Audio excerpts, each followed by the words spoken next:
Okay, so I will share a very quick notes about establish and ASS student branch chapter, which is not very different from the other societies. First of all, I would like to introduce our executive committee. So this is our board.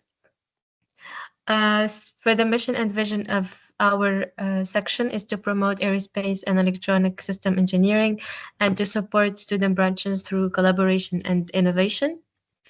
I will start by the area of focus of ASS, since they are very important later on to host events and workshops. So we have organization, system engineering, design, and integration of complex systems.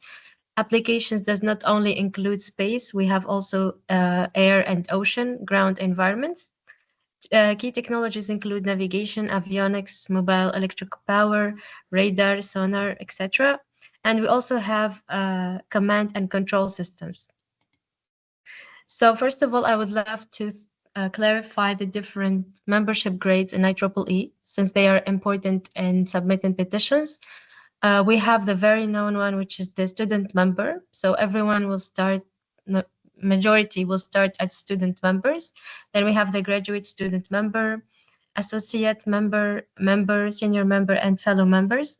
So graduate student member is basically once you have your first degree, and then you will enroll in a another education like master degree or PhD degree.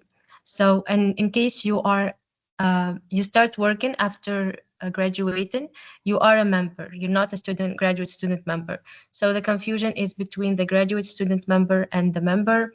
And I'll tell you why this is important later on, because for this, for submitting the petition, you are required to have whether a graduate student member as advisor or member. And many students confuse both grades. Also, there is a confusion with member and young professional. So I just added the young professional here.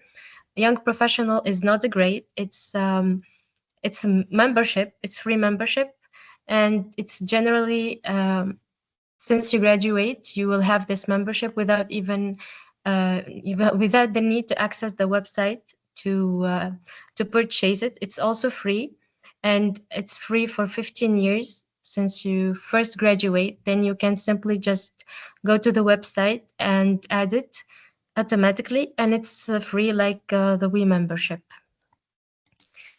Now for submitting the petition. So this is the QR code for the link, and I'll just show you the exact steps. So this is the website for submitting a petition. Okay, so already we have the different members that will contribute to the petition. We have the organizers, endorsers, petitioners, and approvers. So for those who will submit a petition, all you need is to access the IEEE Geographic Unit Petition application. You need to have access to your IEEE account. So you must be an IEEE member. And of course, you need to have the ASS membership. All you need is to be a student member. So this is for the organizer. So it's student or graduate student member. And for the advisor, which is going to be the endorser, you need to be a graduate student or a member, as I showed. And you also need your counselor for the petition. So this is the website. Once you enter your IEEE email, you just click on create a petition. It will automatically enter your details. I don't know if you can see my screen. Okay. So you will choose what type of society, whether it's a joint chapter, section chapter. You need the student branch chapter in this case. Of course, I'm not going to submit it, but just going to show you the steps for it.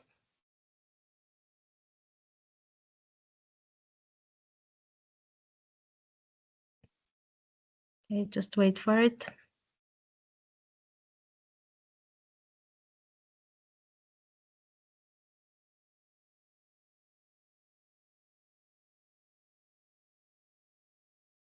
Okay.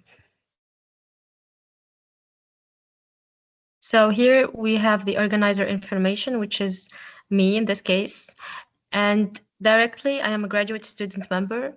So it's automatically shown here. You don't need to type anything. Then you will choose the society. So ASS is the first here. You can just click and then save and continue. Here you have some questions to answer. Of course, it's preferable not to write them using AI. Take your time to write each answer and submit it. They don't require much details, by the way. All you need is to avoid AI-generated answers. Then we have endorsements. So here we need the IEEE student branch counselor. For the student branch counselor, no need to be an ASS member. All is required is to renew the membership, because some counselors do not renew their membership. And for the student branch advisor, whether it's a member or a graduate student member, like my case, then once these two are filled, you need signatures. So signatures are from your student branch members. They need to be 6 members, 6 student members, and they have an IEEE ASS active membership. For active membership, it's required to have it also by like the end of this year, because some students don't renew the membership. So whether now you have active members, you can submit it, or you will wait for next year until they renew their membership. And of course, it's required to have more than 6 members in case there were a problem and one of them email or something, so that you make sure that a larger number will receive the email for the petition. And also try to avoid that the petitioners have other positions in other student branch society. So it's preferable they're just regular members, student members. And also for the advisor, it's preferable that he has no other position, especially he's not an advisor for another society in the student branch chapter, because IEEE Region 8 is encouraging diversity and equity. So try as much as possible that the advisor and the submitter of the petition, they don't have other positions in the student branch chapter. So these are the steps. You can find here all details. Just this is step-by-step guide. You can find it in the website.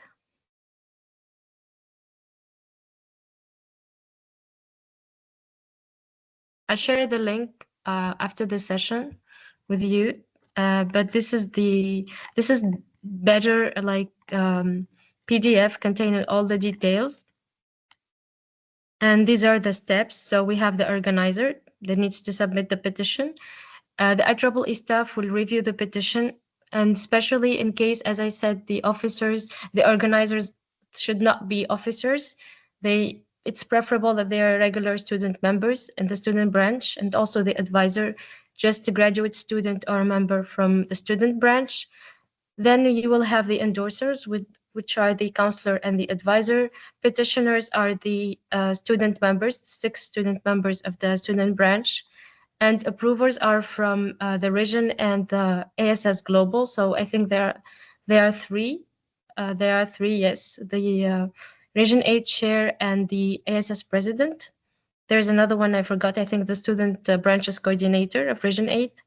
And also the last phase can take a lot of time. So once you submit the petition, you will have their names appearing. I'm not submitting right now, but once you submit, you find their names here. And you can contact them directly, whether through email or LinkedIn, because sometimes they forget to sign the petition. So that's it for the process of submitting the petition. Now I will give you a brief overview of potential activities and ASS that you can start with once you receive the petition. By the way, you can submit for the annual fund for ASS for student branch chapters. It's 250 USD. And you can submit for it once you get the approval. It's not automatic. You need to submit using the ASS website. Okay. So these are some examples of activities. In case you don't know how to start activities on site, you can submit for a distinguished lecture program. You can find it in ASS website.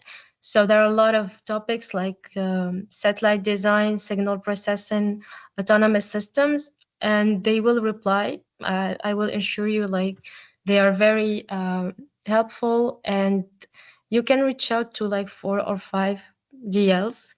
You will have to at least in your hand, and you can contact them. The sessions sometimes they are a little bit complicated because the DLs are more into research, but it's still beneficial in case you're just starting and you don't have enough student members. You can also have a building CubeSat workshop, so it's between embedded and design focus. Okay. For drone technologies, you can host a workshop or demo days about drone design, control systems, and AI-based navigations. You can also have radar workshops using, for example, MATLAB simulations or open source tools for practical demonstrations. You can also organize a one-day event like ASS Innovation Day, which is a full-day event. You can combine, for example, mini conferences. You can have some guest speakers and industry experts, workshops on CubeSats, drones, and radar themes. And you can also organize during this event, for example, an ideathon where teams propose innovative aerospace and embedded systems solution. Okay. So other activities, these are some other activities that they're not directly related to ASS, let's say, core area of focus, but still good to start and to attract more student members. So for the community outreach, you can, for example, visit a school in collaboration with a site group or We Affinity group and organize, for example, a local visit to students where you teach them about space, drones, and engineering in general. You can also organize a space movie night, for example, where after it you can have a short talk and discussion about space and whether it was realistic or fiction.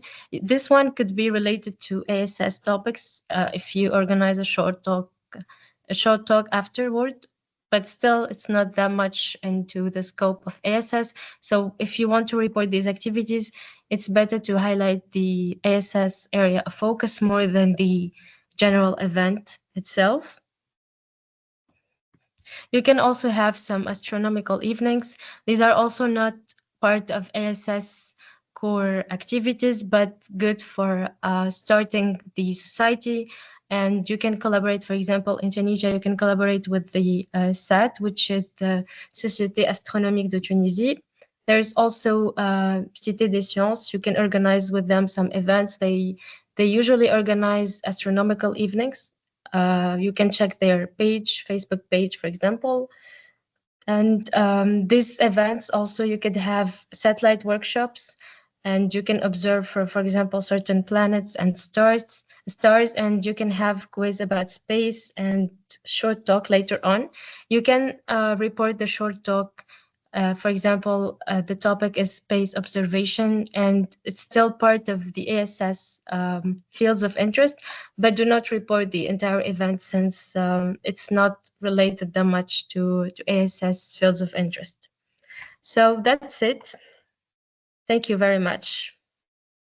I don't know if you have questions.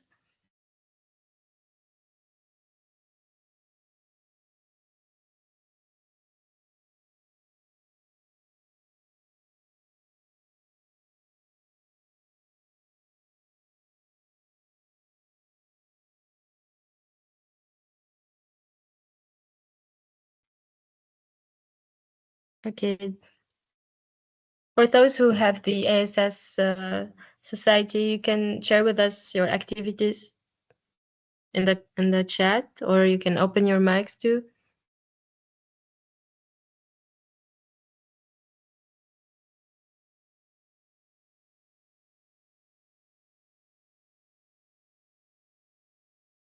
I have just one question. Yes, of course. Okay, so how many members should we have in the executive committee of the ISS student branch?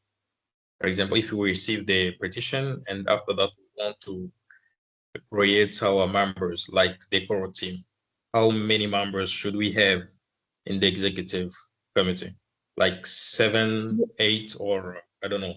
Is there a limited No, number? you need four actually. You need the chair of the organizer. Once he submit the petition, he will be directly appointed as the chair. Then he will appoint the vice chair, secretary, and the think webmaster. No, treasurer. Sorry, the treasurer. These are the four positions that are mandatory to report. I see. So you said the organizer is the chair of the IEEE student branch or the one who want to create the ISS student branch? It's the one who wants to create the ASS student branch chapter. All is required is to have the ASS membership. That's it. Anyone can submit for the petition in the student branch if he's an active member of the society. Okay, I see. Thank you. Okay, I have a question. You said we need 6 student members. Yes, it's a problem because it's required to have 6 officers. Sometimes they don't notice, by the way, that, for example, when I submitted the petition, it was in 2023 for IEEE ASS and SIT student branch chapter. I was the secretary of the student branch back then, and I didn't even know that it was not preferable to submit the petition once you have another position.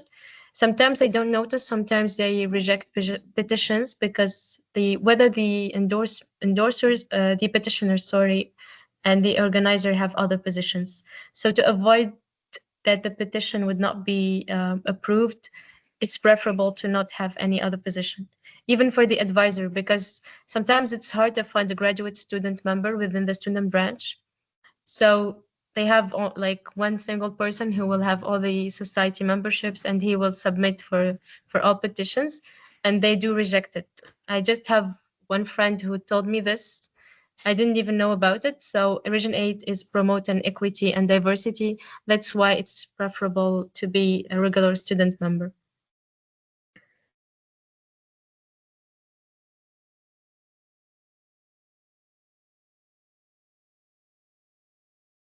Also, there is another detail I forgot to mention. If the student branch is small, for example, they have 20 members in total or 30, and they have other societies, the Region 8 will count whether it's enough members to report the other 4 positions, because each board require 4 positions. So if the number is less than like you have 20 members and already for other societies, it's not enough to have officers in that society, so they would not approve the petition. This is for the small student branches. I don't know here if there is a small student branch who has less than 30 members. So that's it, that's the case.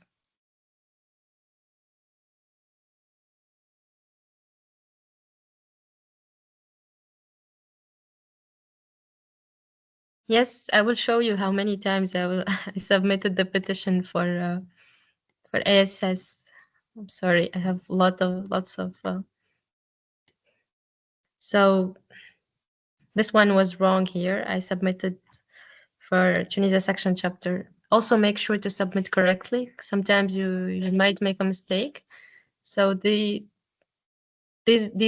were drafts of the petition, and I just got rejected. I remember once because the advisor was also in another society. So it's fine to submit many times. There's no problem.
Okay, guys, I think there are no more questions. In case you need additional information, you can contact me via email. I'll share my email with you in the chat.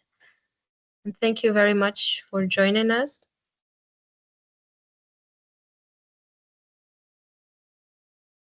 I also share the presentation with you via email.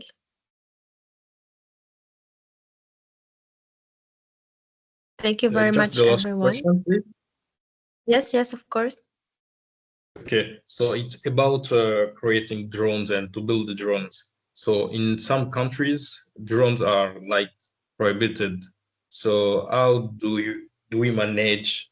Can we manage to do it? For example, in Tunisia, I don't know, in another country, because I see in some student branch, some they post the drones and so on. So how did they do to manage that?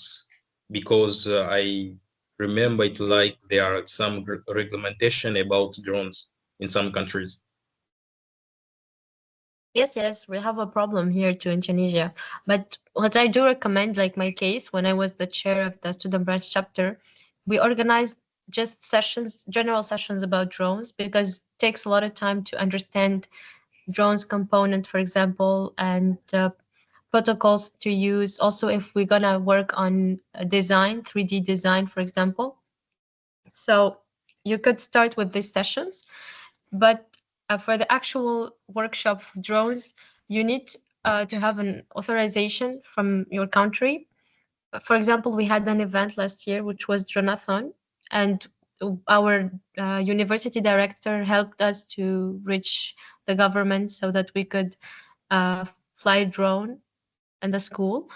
It was not that easy actually because it requires some time, but you can ask for it. It's not impossible, but it takes time. So you can reach out to the ones that are responsible in your country, and you can find the procedure. I think you might need some help of from your university. That would be better, and that's it. It's not impossible, as I said. You just need authorization for it. Okay, all right. Thank you very much. You're welcome.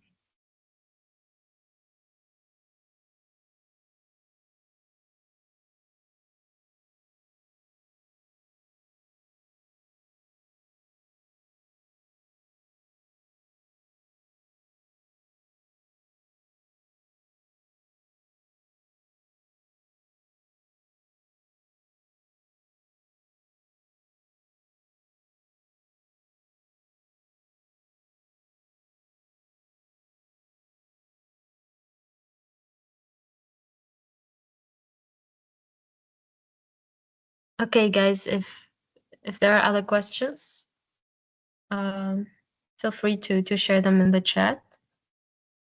We still have time, by the way.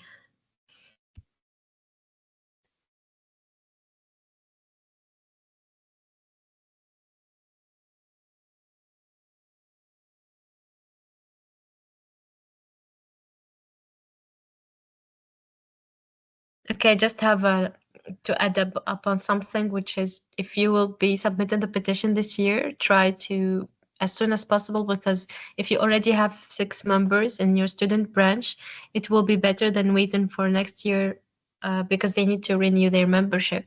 So you will lose them.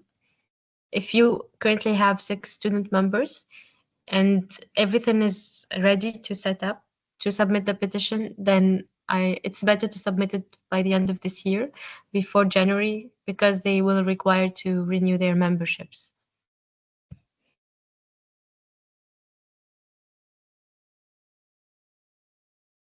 Okay. Thank you very much, everyone, for attending the session. We will share all details with you and see you very soon.